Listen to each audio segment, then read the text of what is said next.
விஜய் வந்து ரொம்ப நல்லா கவனிச்சுக்கிறதால காவேரிக்கு சீக்கிரமாகவே குணமாகுது. அதனால் காவேரி விஜயும் ரொம்ப சந்தோஷப்படுறாங்க.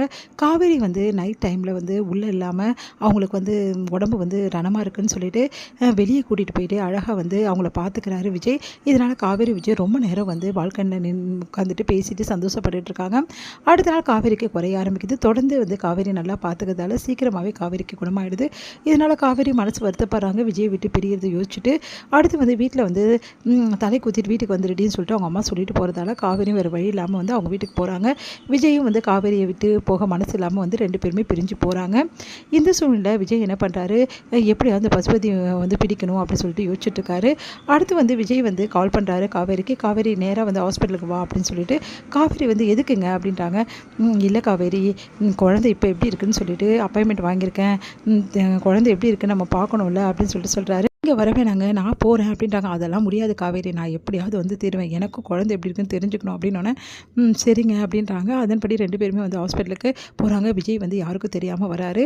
அடுத்து டாக்டர் வந்து ஸ்கேன் எடுத்து பார்க்குறாங்க. பார்த்தோன்னு வந்து குழந்தை ரொம்ப நல்லா இருக்குது, ஆரோக்கியமாக இருக்குது, குழந்தைக்கு ஒரு சின்ன விஷயம் கூட பாதிப்பு ஏற்படலை அப்படின்னு சொல்லிட்டு டாக்டர் சொன்னோன்னே விஜய்க்கும் அவருக்கு சந்தோஷம் தாங்க முடியல. அப்படியே வந்து 2 பேரும் கண்டிப்பாக தேங்க்ஸ் டாக்டர் அப்படின்னாங்க.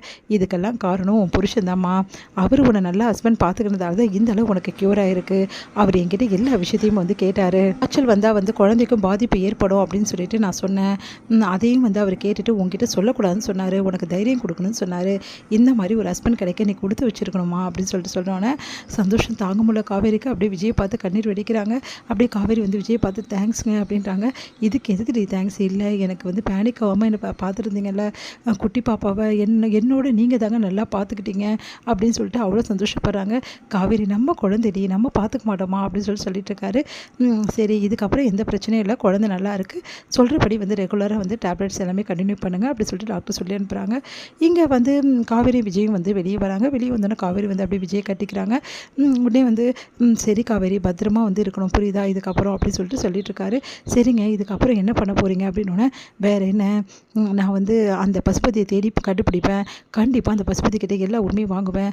அதுக்கு முன்னாடி அந்த பசுபதியை கண்டுபிடிக்கிறதுக்கு பசுபதி எந்த உண்மையும் சொல்ல மாட்டாருங்க அப்படின்னோன்னா அதுவும் எனக்கு தெரியும் காவேரி, பசுபதி மூலமாக தான் எப்படியாவது வந்து வெண்ணிலாவோட மாமாவை கண்டுபிடிக்கணும், வெண்ணிலாவோட மாமாவை கண்டுபிடிச்சா இந்த பிரச்சனை எல்லாமே தீர்ந்துடும், ஏன்னா அவருக்கு தான் எல்லா உண்மையும் தெரியும், கண்டிப்பாக அவர் வெளியே சொல்ல சான்சஸ் இருக்குது, வெண்ணிலா சொல்வாளே இல்லையோ ஆனால் அவங்க மாமா கண்டிப்பாக சொல்வார் அப்படின்னோடனே அப்படியே வந்து பார்க்குறாங்க. இதெல்லாம் நடக்குமாங்க, எங்கள் ப்ளீஸுங்க எங்கள் மாமாவையும் நிவினையும் கூட சேர்த்துங்க, நீங்கள் 3 பேரும் சேர்ந்து இந்த விஷயத்தை பண்ணுங்கள். இல்லை காவேரி, நாங்கள் முன்னாடியே முடிவு பண்ணுறோம், நாங்கள் 3 பேரும் சேர்ந்து தான் இந்த விஷயத்தை எல்லாத்தையும் பண்ண போகிறோம், ஏன்னா அவங்க மாமாவும் ரொம்ப பாதிக்கப்பட்டிருக்காரு, அவரோட வலிக்கும் மருந்து வேணாமா அப்படின்னு சொல்கிறாங்க. ரொம்ப நல்லதுங்க, நீங்கள் 3 பேரும் சேர்ந்து சீக்கிரமாகவே எல்லா பிரச்சனையும் தீர்ப்பீங்கன்ற நம்பிக்கை எனக்கு இருக்குங்க அப்படின்னாங்க. சரி காவேரி, நீ பத்திரமா இரு அப்படின்னு சொல்லிட்டு விஜய் சொல்கிறாரு. இது வந்து விஜய் அதுக்கப்புறமா நிவின் நம்ம குமரன் 3 பேருமே சேர்ந்து என்ன பண்ணுறாங்க, இந்த மாதிரி எங்கே இருக்காரு அப்படின்னு சொல்லிட்டு தேடும்போது கரெக்டாக பசுபதி இருக்க இடம் வந்து தெரிஞ்சு போயிடுது. அதனால் பசுபதி இருக்க இடத்துல நம்ம பசுபதியை எப்படியா வளைச்சி பிடிக்கணும், பசுபதியை நம்ம கஸ்டடியில் எடுக்கணும், அப்போ தான் சீக்கிரமாகவே வந்து பசுபதிக்கிட்டேருந்து எல்லா உண்மையும் வாங்க முடியும், இந்த பிரச்சனை தீர்க்க முடியும் அப்படின்னு சொல்லிட்டு முடிவு பண்ணி என்ன பண்ணாங்க, பசுபதி இருக்க இடத்துக்கு போயிடுறாங்க.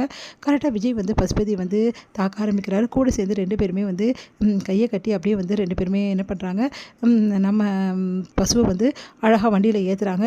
பசு செம்ம டென்ஷன் ஆகிறாரு. என்னையா இப்படி பண்ணுறீங்க, உங்களெல்லாம் சும்மா விட மாட்டேன்டா அப்படின்னு சொல்லிட்டு எகிரி குதிக்கிறாரு. நீ என்ன பண்ணாலும் எங்ககிட்ட மாட்டினது தான், உன்னால் ஒன்றுமே பண்ண முடியாது, சீக்கிரமாகவே உனக்கு நாங்கள் யாருன்னு காட்டுறோம், என் கடையா நொறுக்கு நான் உனக்கு இருக்கியா அப்படி சொல்லிட்டு மூஞ்சிட்டு ஒரு குத்து போயிடுறாரு நம்ம வந்து குமரன். அடுத்து வந்து 3 பேருமே சேர்ந்து ஒரு வண்டியில் வந்து பசுபதியை ஏற்றி எடுத்துகிட்டு போகிறாங்க ஒரு இடத்துக்கு. அங்கே வந்து கரெக்டாக பசுபதி கிட்ட மரியாதையாக வந்து நீ தான் எல்லாம் பண்ண ஒத்துக்கோ அப்படின்னு சொல்லிட்டு கேட்குறாங்க. அதுக்கு பசுபதி நான் ஒத்துக்க மாட்டேன், நீங்கள் என்ன பண்ணாலும் சரி அப்படின்றாரு. அப்படியா அப்படின்னு சொல்லிட்டு என்ன பண்ணுறாங்க, பசுபதியோட வந்து ஃபோனை வந்து எடுக்கிறாங்க. அப்போ பசுபதி யார் யாருக்கு ஃபோன் பண்ணியிருக்காரு, என்னென்ன பண்ணியிருக்காரு, எல்லா விவரத்தையும் வந்து அனலைஸ் பண்ணி பசுக்கிட்ட சொல்கிறாங்க. இதுக்கப்புறம் வெண்ணிலாவோட மாமா எங்களுக்கு கிடச்சாச்சு, உன்னால் ஒன்றுமே பண்ண முடியாது, சீக்கிரமாக வெண்ணிலாவோட மாமா கிட்ட எல்லா உண்மையை வாங்கி நாங்கள் வந்து நாங்கள் யாருன்னு உனக்கு காட்டுறோம் அப்படின்னு பசுபதி என்ன பண்ண தெரியாமல் தவிக்கிறாரு.